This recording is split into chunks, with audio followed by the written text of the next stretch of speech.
Tahun ini kami kemarin itu mengikuti Taipei International Choir Festival di Taipei ya. Sebetulnya kelompok paduan suara kami itu setiap tahun itu pasti ikut lomba dan kami selalu mengikuti yang internasional karena anak-anak memang sudah terbiasa.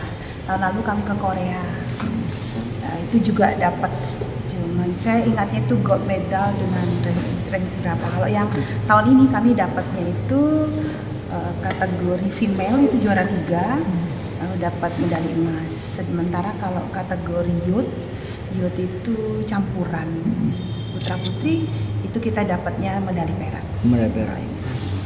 Itu kemarin memang undangan begitu atau anu itu? Event kalau kami kan nyari event, artinya itu ada event, kita cari event yang memang istilahnya itu berkualitas lah, nggak sembarang event, lalu kita daftar. Tapi memang sudah rutin ke luar negeri ya, eventnya ya internasional. Ya betul. Kalaupun tidak ke luar negeri, kalau dulu kami sering di Bali. Bali itu kan juga eventnya internasional. Tapi kalau saya pikir mereka sudah istilahnya tuh prestasinya juga di sana sudah bagus. Kita tiap tahun tuh berusaha tingkat kesulitannya kita naikkan. Jadi istilahnya itu supaya anak-anak juga selalu tertantang. Ini kan choir ini kan dari teman-teman siswa gitu kan ya. Nah ini kan terus ada pergantian terus nih kan. Nah bagaimana cara mempertahankan ini supaya kualitas gitu yang tetap dan meningkat gitu. Maksudnya dari sekolah, dari pihak sekolah. Seperti apa yang bisa diberikan oleh sekolah sendiri? Ya makanya kan biasanya rata-rata anak itu dia bisa ikut 2 tahun.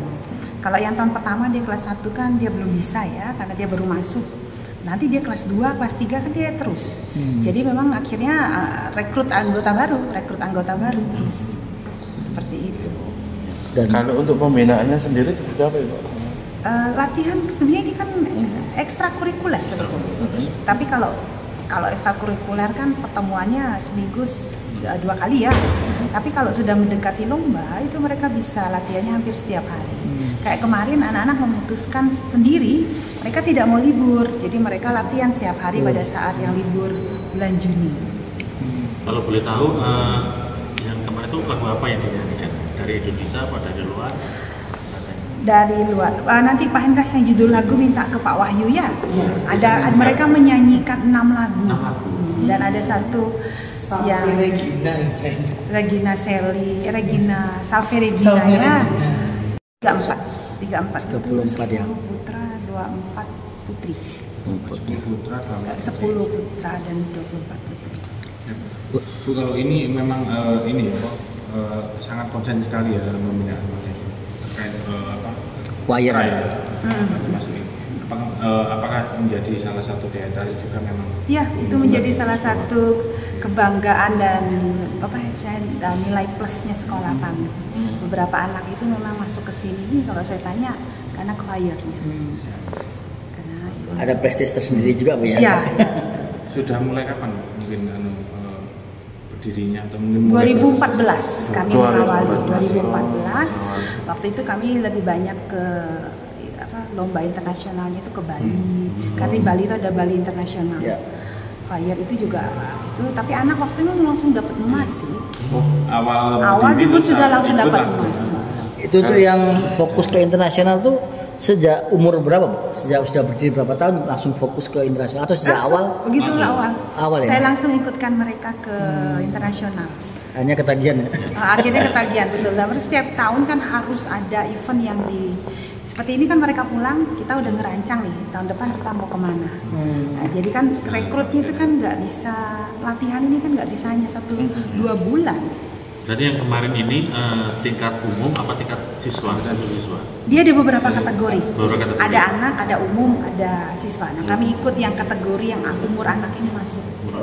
Makanya di kategorinya yang youth itu mahasiswa pun bisa. Mahasiswa karena kategori umurnya itu masih masuk.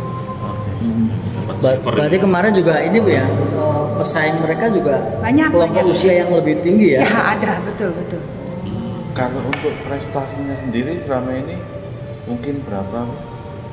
Hampir setiap tahun berapa? Setiap tahun Pak minimal ya. Setiap tahun tuh kami ikut satu event. Tapi satu event kayak di Korea kemarin itu kami ikut 2 kategori. Ini suara anak-anak. Jadi kalau satu event tuh kami ikut 2 kategori.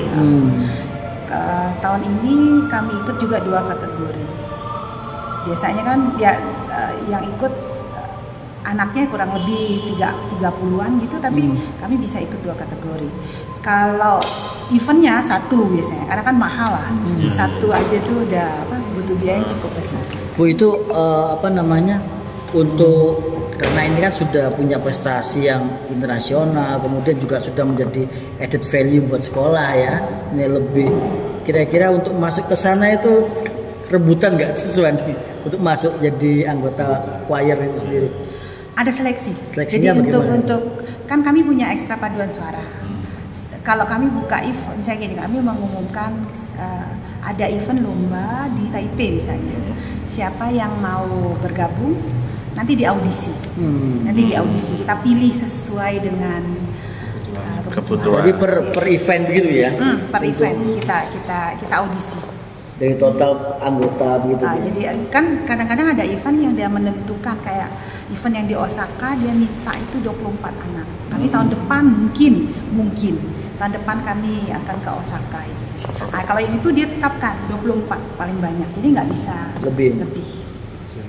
Kalau yang soal kayak gini nih sih enggak. Artinya tuh secara fisik kan mereka juga disiapkan. Kami tuh nggak pakai biro loh. Kalau pergi kayak begini nih semua dikoordinir sendiri. Makanya karakter anak pun kan harus kami siapkan. Kami tidak pakai bus. Kalau dari hotel ke tempat tuh naik MRT. Jadi mereka tuh harus dilatih. Dia dilatih dandan sendiri, dilatih ngurus, ya itu tadi. Jadi harus bagaimana caranya supaya tidak ketinggalan MRT.